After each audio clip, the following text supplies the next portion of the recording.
if you're new here, I'm Kanita, and if you're already watching this channel, welcome back. Today we are going to watch 6th episode of anime Steins Gate Zero, so let's see what this episode has. Let's go. Okay.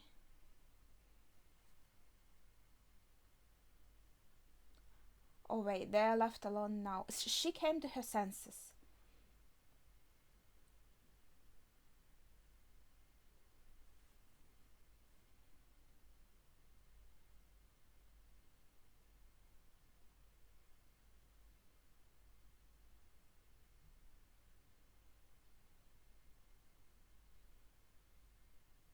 Ah, no, okay.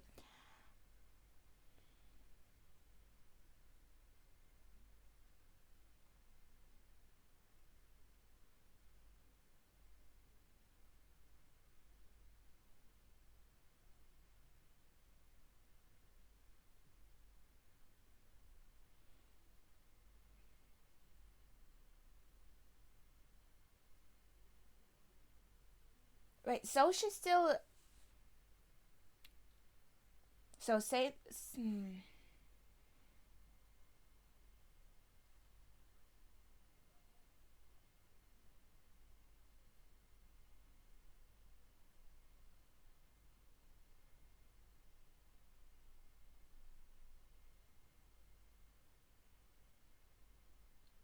Yeah, so seeing Mayushi didn't really awaken her memories.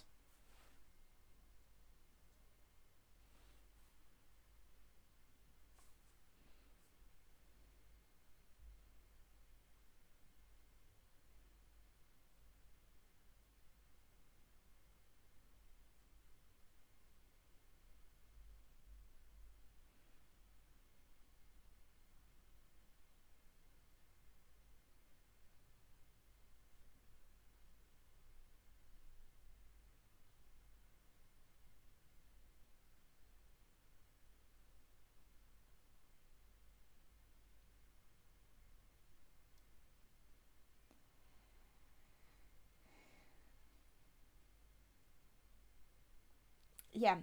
Okay. It looks like this. She looked very happy when she was thinking about Mayushi and then kind of using her name with Mayushi's surname, right? Shiina Mayushi. That is her surname. So Kagari took it, and I feel like maybe if we go about kind of returning her memories, it should be through Mayushi probably, because it seems like she really has a very strong connection with her. Mayushi is like her adoptive mom, but it seems like Kagari has loved her a lot and has really a lot of warm feelings towards her, right? So, and even seeing Mayushi shocked her a lot, and but and she was interested in her, like, who is this, what's her name? But I was expecting it would do something like more like, oh, it seems like I saw this person somewhere. She didn't say anything like that, and her memories didn't come back. She couldn't remember her name. She didn't understand maybe why she reacted to Mayushi strongly. So we'll see how this develops. There has to be some kind of mystery that maybe Suzuha isn't telling us, with Kagari.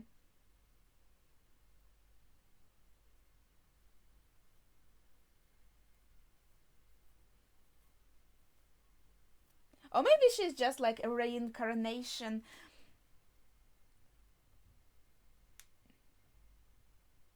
that kind of happened to have her destiny tied with our main cast again.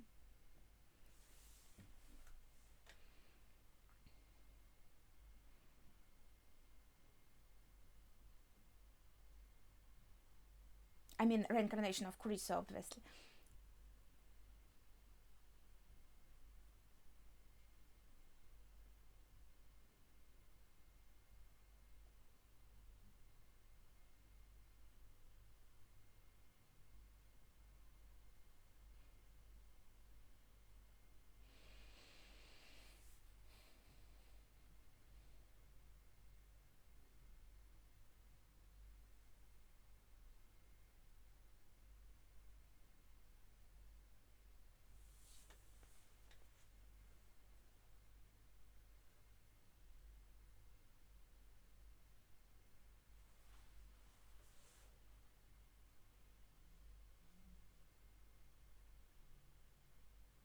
She was very touched. Yeah, but she's super sweet. I mean, how can you not love her?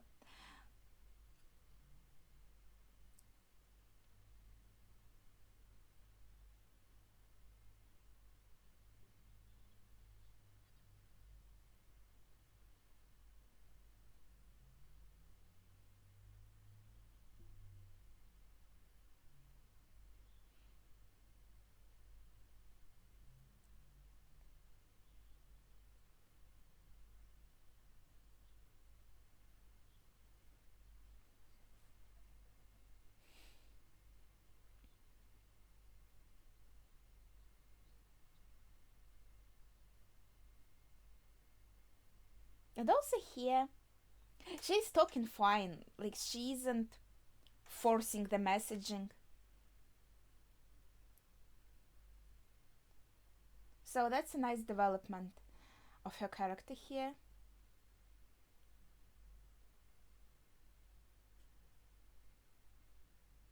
Hmm.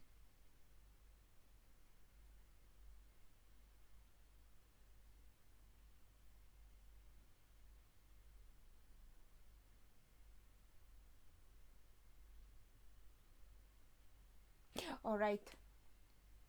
What was her? Judy?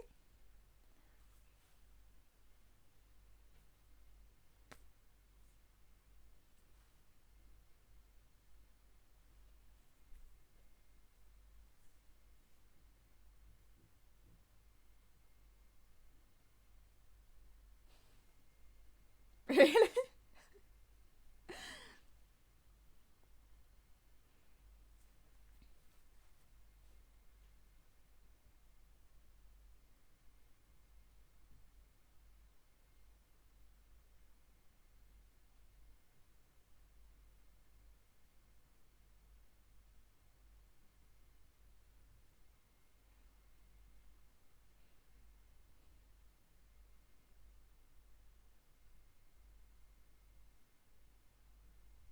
Wait, so she's staying with Rokako for now, or?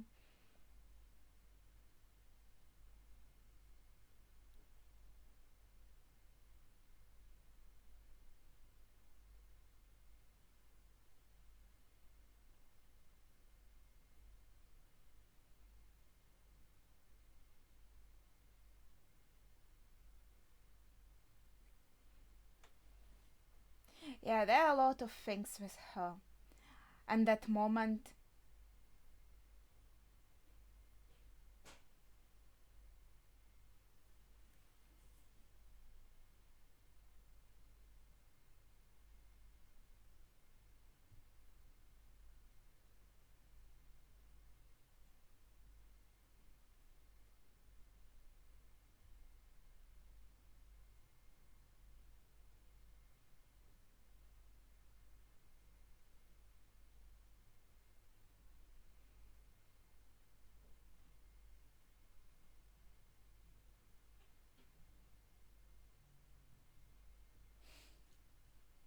Yeah, there are a lot of mysteries surrounding her, to be honest. Where did she come from? What kind of overcame her when. Yeah, yeah, exactly. At that moment, when she pointed a pistol at her and her eyes looked very strange. I heard a voice.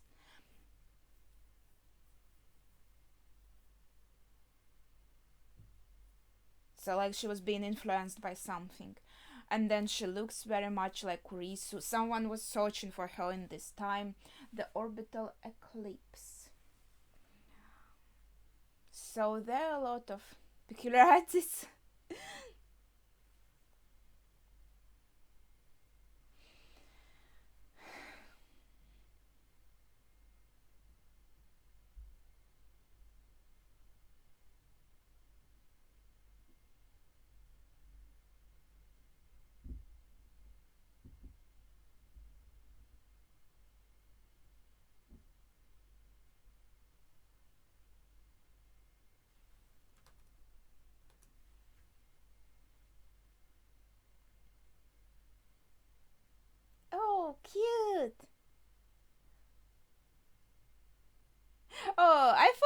would all be in these clothes. That's so adorable.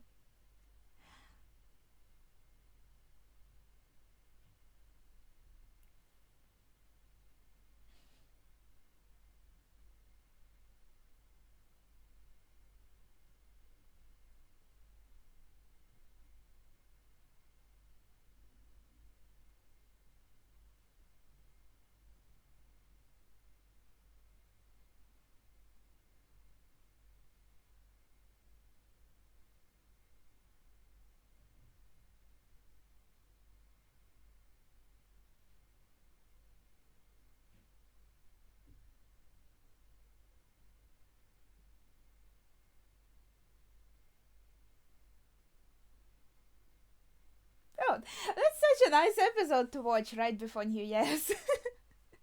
Very fitting.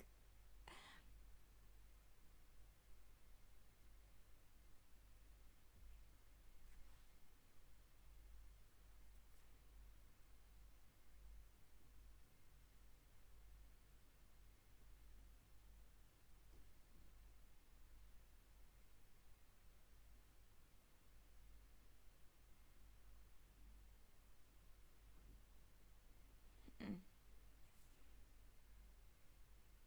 To spend time with Kagari?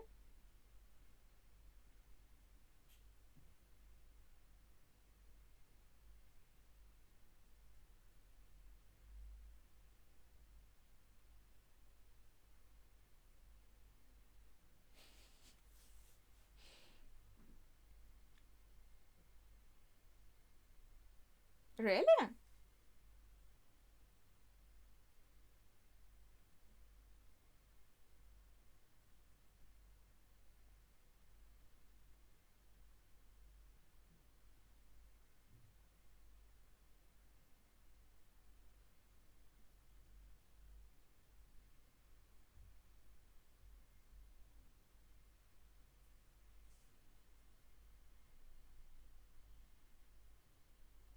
Yeah, this clothes is also very cute.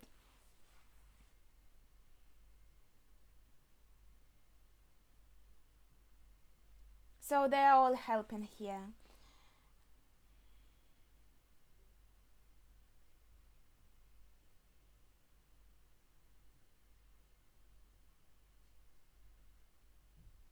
Like a nurse? Oh no, why would you say that?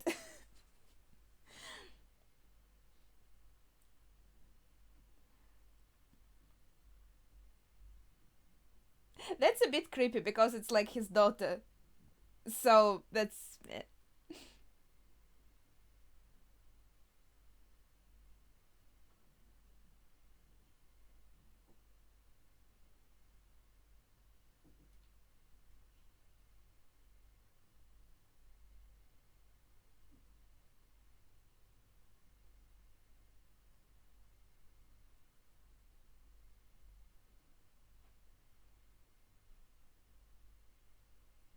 Would that be like sexual assault? Well, kinda.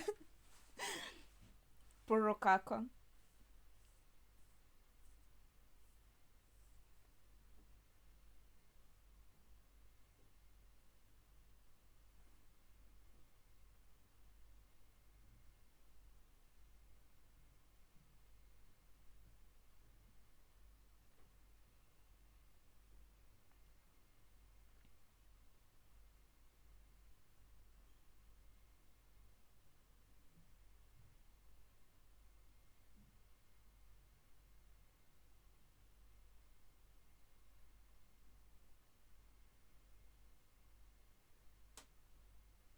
Ah, she's so Kagari and also thought probably like, holy crap, she looks just like Kurisu.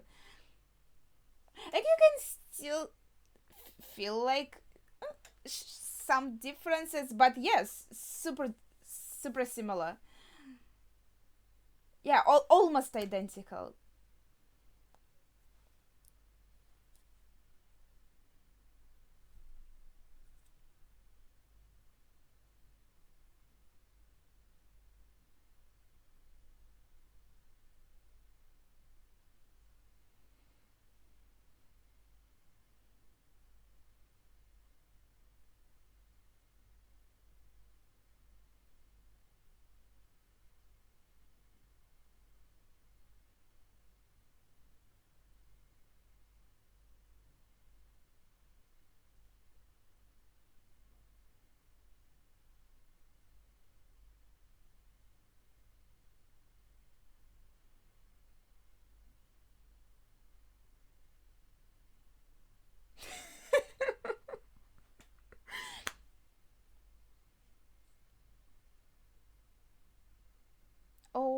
That's unfortunate. So he came a bit too late.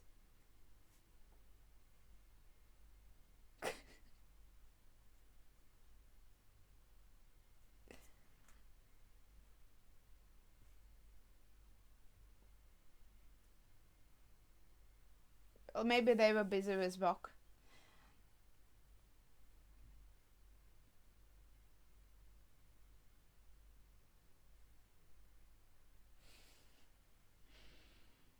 What's in the bags though?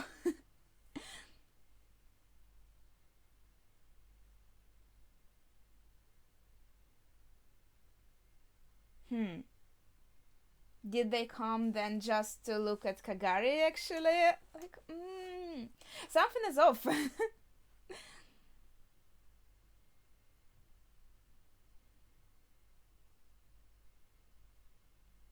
Hmm. Oh, cute.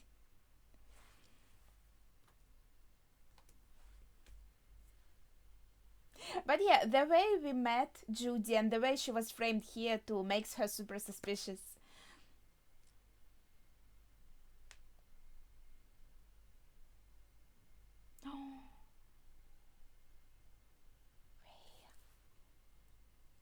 This all looks so good. Man.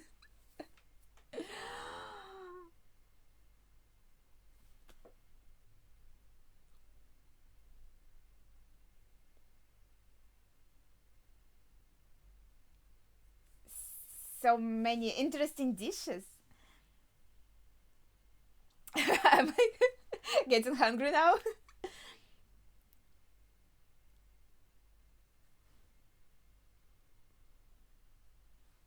It's interesting to see how others celebrate such an event as New Year.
Hmm.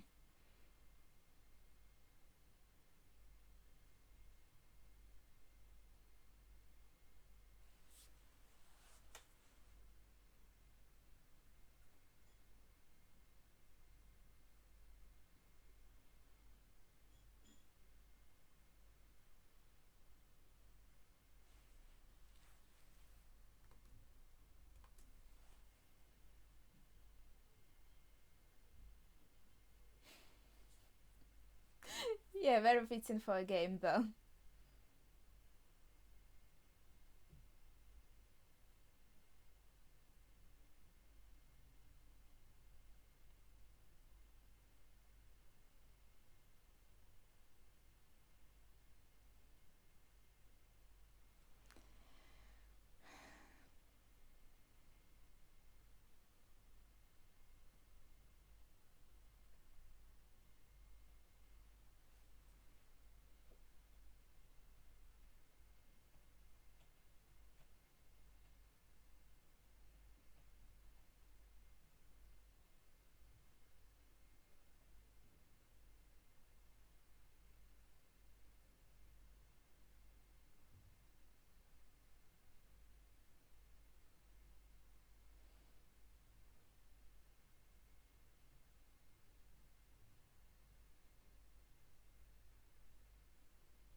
That's a bit strange.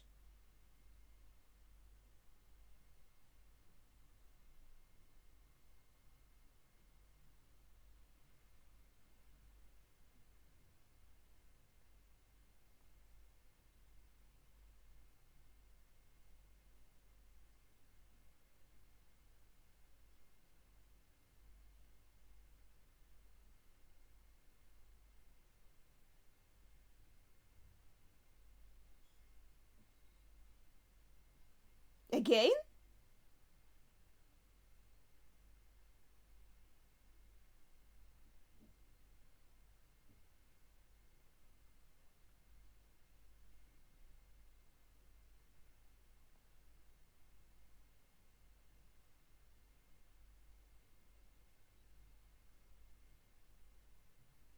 But now not because of the time machine, but because of Kagari? Holy crap. Okay, I have a lot of thoughts. I didn't even expect the situation to escalate so much by the ending. First of all, I thought while I was watching, right, when we saw Mayaka here in this timeline, in Steins Gate Zero, she was in that like university or something, well, in the same grounds as we saw like Maho and Professor, where they were making a presentation. So we can kind of make that connection that she can know them, like know the professor. And then when we were looking for Kagari, for a missing person, yeah, Moeka was right here and she was kind of ready to help us.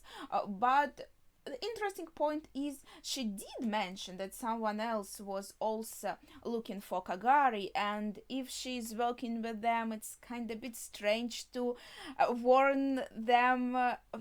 Wait, them is not. If she is working with this evil faction, let's say, right, it would be a bit strange to warn us, the lab members, let's say it like that, that someone else was looking for Kagari, that there is some danger, so to say, right? But okay, she did her report.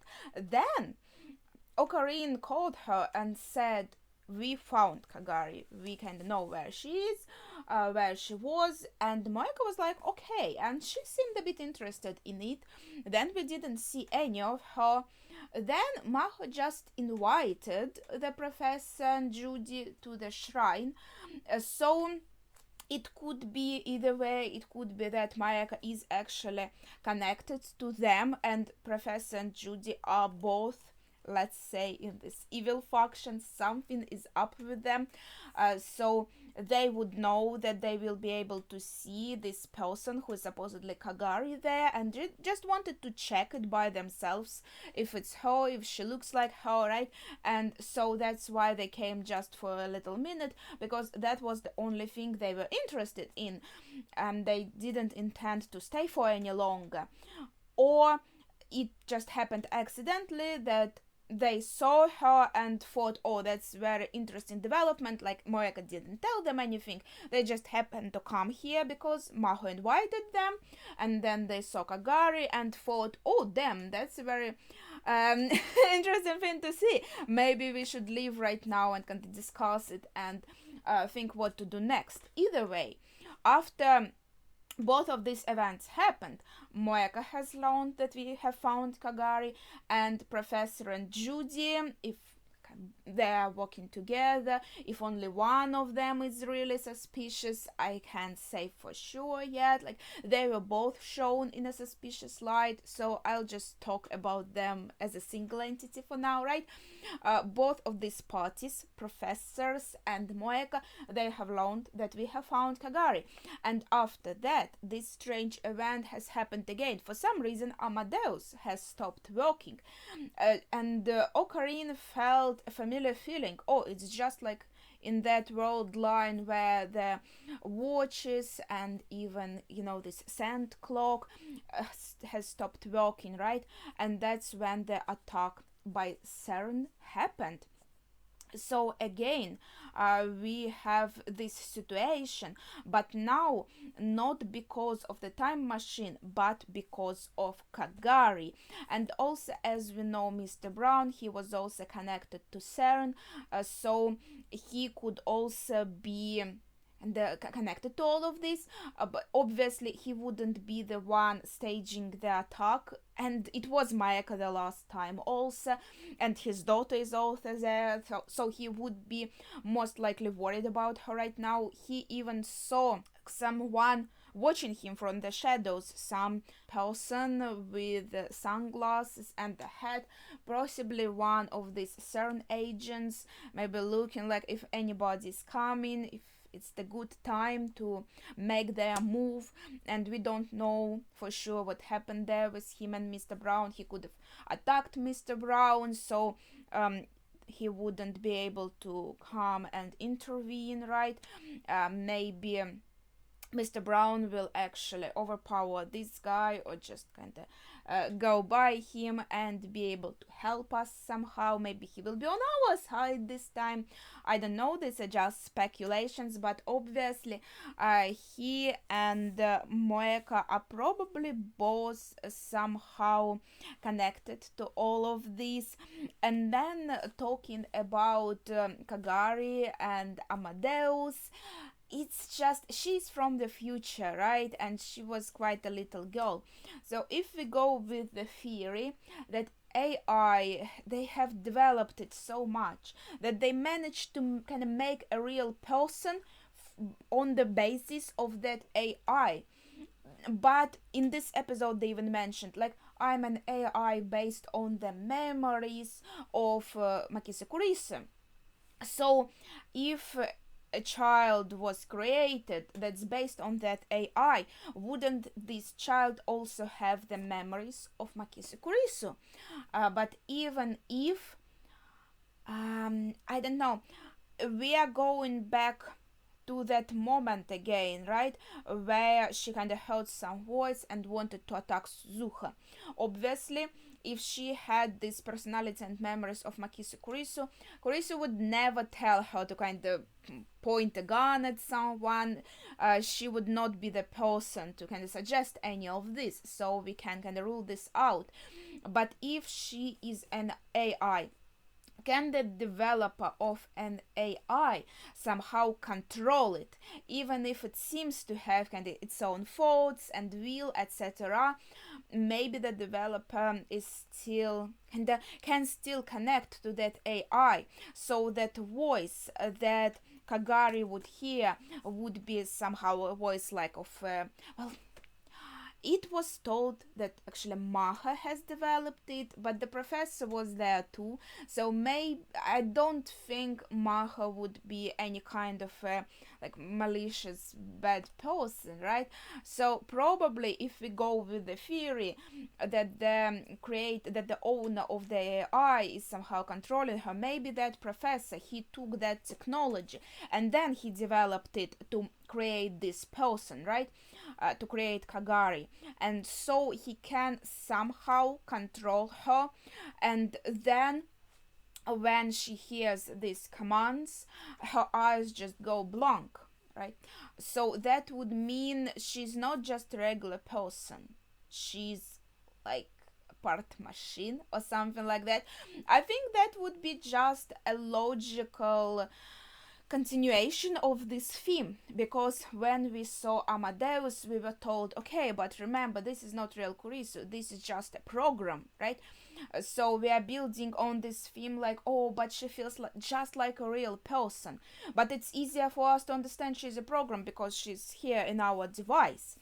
But if we go further, if we create a person who really looks like a living human being, and then we are being told that that is actually like an AI, a program, that would be like a very cool escalation of this theme. But also, again, talking about like if Amadeus system was used to kind of create or make Kagari happen, if that's really true, if we go with this theory, right? Then let's think about the personality.